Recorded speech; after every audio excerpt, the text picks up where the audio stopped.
নমস্কার বন্ধুরা, বৃষ্টি রান্নাঘরে আজকে চিংড়ি মাছ দিয়ে কুমড়োর একটা খুব সুন্দর রেসিপি নিয়ে আপনাদের কাছে হাজির হলাম।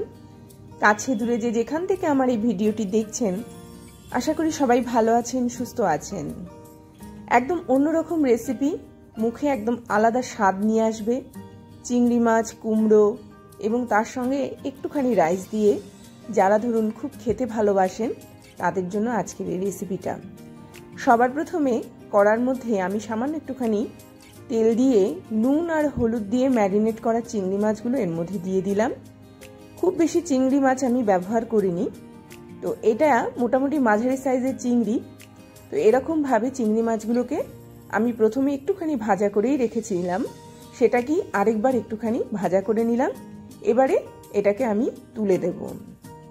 এবার যে তেলটা পড়ে রইল সেই তেলটার মধ্যেই আমি পুরো রান্নাটা করব, আর বেশি কিছু তেল কিন্তু এখানে ব্যবহার করতে লাগবে না। পরবর্তী পর্যায়ে আমি এখানে একটুখানি কালো সর্ষে দিয়ে দিলাম। একটুখানি পেঁয়াজকে আমি এরকমভাবে কেটে নিয়েছি, সেই পেঁয়াজটা এখানে ব্যবহার করলাম। চিংড়ি মাছের সঙ্গে পেঁয়াজ বলুন বা একটুখানি ঝাল ঝাল কাঁচা লঙ্কা বেশি করে দিয়ে এই রেসিপিটা যদি তৈরি করতে পারেন, খেতে কিন্তু অসাধারণ লাগবে। পেঁয়াজটাকে আমি এরকমভাবে একটুখানি নাড়াচাড়া করে একটু ভাজা ভাজা মতো করে নেওয়ার পরে এর মধ্যে আমি টমেটোটা অ্যাড করলাম। টমেটোটাকেও আমি ঠিক এমনইভাবে কেটে নিয়েছি যেভাবে পেঁয়াজটাকে কেটেছিলাম। পেঁয়াজটাকে খুব বেশি কিন্তু এখানে একদম ভাজা ভাজা করব না। তো এইরকমভাবে টমেটোটার সাথেই পেঁয়াজটাকে একটুখানি নাড়াচাড়া করব, একটু ভাজা করে নেব। এরকম যখন একটু ভাজা হয়ে গেল, এর মধ্যে আমি শসা অ্যাড করলাম।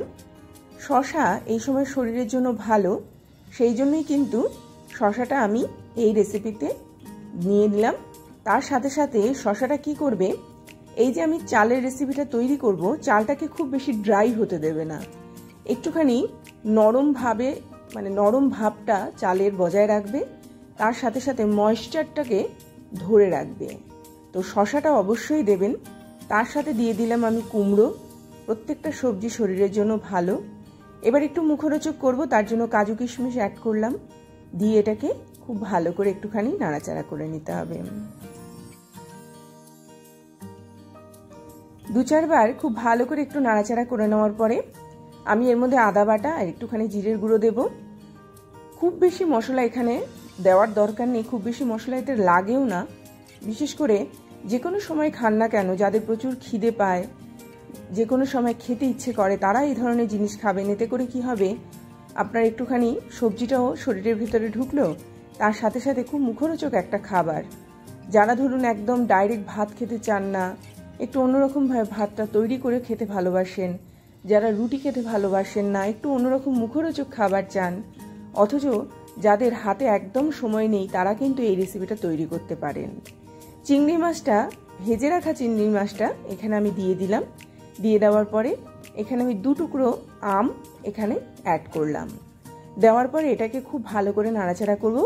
এখানে কোনো রকম আমি মিষ্টি ব্যবহার করিনি আলাদা করে, কিশমিশ থেকে যতটুকু মিষ্টি পাবো ততটুকুই এখানে আমি ব্যবহার করেছি। এবারে এর মধ্যে আমি বাসমতি রাইস অ্যাড করলাম। আগে থেকে একটুখানি জল দিয়ে ভালো করে পরিষ্কার করে নেওয়ার পরে কিছুক্ষণ রেখে দিয়েছিলাম 10 মিনিটের জন্য, তারপর এখানে দিয়ে দিলাম।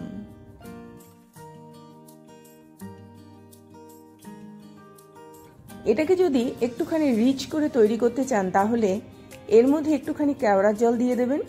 আর তার সাথে সাথে এখানে বিরিয়ানির মশলা আপনারা অ্যাড করতে পারেন, ঘি অ্যাড করতে পারেন, গরম মশলা অ্যাড করতে পারেন। কিন্তু আমি এটাকে একদম সিম্পল তৈরি করব বলে খুব বেশি কিন্তু আমি রিচ তৈরি করলাম না। একটু মাছ থাকলো, একটু সবজি থাকলো, তার সাথে সাথে একটু রাইস থাকলো, তো সব মিলিয়ে এটা কিন্তু অসাধারণ খেতে লাগবে।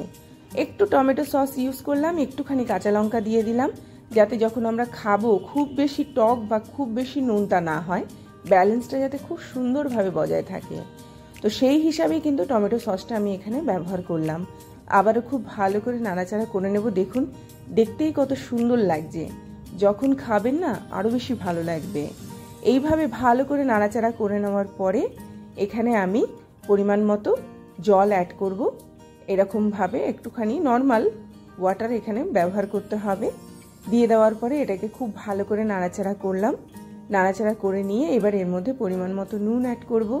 আমটা দেবেন, এই সময় আম খেতে খুব ভালো লাগে। তো কাঁচা আম অবশ্যই এভাবে রেসিপিতে ব্যবহার করবেন। যেহেতু কাঁচা আম দিয়েছি তাই শুরুতেই আমি একটুখানি সর্ষে ফোড়ন দিয়ে দিয়েছি।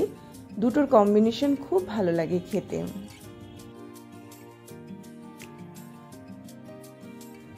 এবার ঢেকে দেওয়ার পালা। আমি ঢেকে দিয়েছিলাম যতক্ষণ না পর্যন্ত চালটা না সেদ্ধ হয়।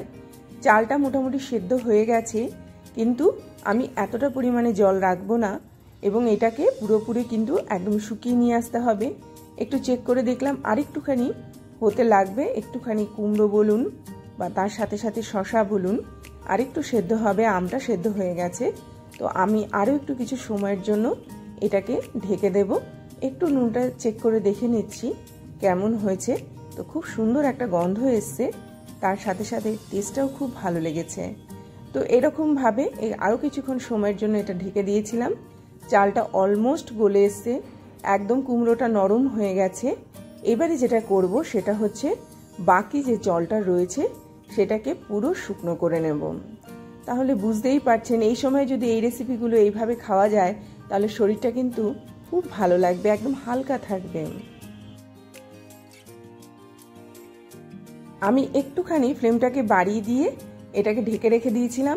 একদম রেডি হয়ে গেছে। এর থেকে বেশি শুকনো করব না, এইটুখানি জল এর মধ্যে থাকবে, কেননা এটা নামানোর পরে আরও খানিকক্ষণ সময়ের জন্য এটাকে আমি চাপা দিয়ে রাখবো, যার ফলে এটা কিন্তু একদম শুকিয়ে যাবে। তো চলুন এবারে ঝটপট আমি পরিবেশন করি। তো আপনাদের যদি মনে হয় এখানে আপনারা একটুখানি ঘি দিয়েও পরিবেশন করতে পারেন। দেখুন অসাধারণ দেখতে হয়েছে, একদম সাদামাটা খাবার। তার সাথে সাথে মাছ রয়েছে, সবজি রয়েছে, চাল রয়েছে, তো সব মিলিয়ে কিন্তু অসাধারণ লাগবে। তার সাথে সাথে যখন আমরা খাবো আমের যে একটা খুব সুন্দর গন্ধ, আমের যে একটা খুব সুন্দর টেস্ট, প্রত্যেকটা মানে যখনই খাবেন ততবারই কিন্তু মুখের মধ্যে এই স্বাদটা লেগে থাকবে। অবশ্যই বাড়িতে এই রেসিপিটা তৈরি করবেন এই আশা রাখবো।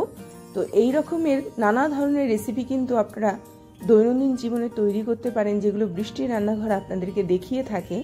তো অবশ্যই চ্যানেলটির পাশে থাকবেন, অবশ্যই চ্যানেলটিকে সাবস্ক্রাইব করবেন। আর এই ভিডিওগুলো যদি ভালো লেগে থাকে অবশ্যই বেশি বেশি করে শেয়ার করুন, যাতে করে প্রচুর মানুষের কাছে এই ভিডিওগুলো পৌঁছে যায়। তো এই রকম সময়ে আর এই রকম খাবার যদি আপনারা খান মুখে লেগে থাকবে, আলাদা করে আর কিচ্ছু লাগবে না। খুব জোর হলে আপনারা একটুখানি চাটনি অ্যাড করতে পারেন।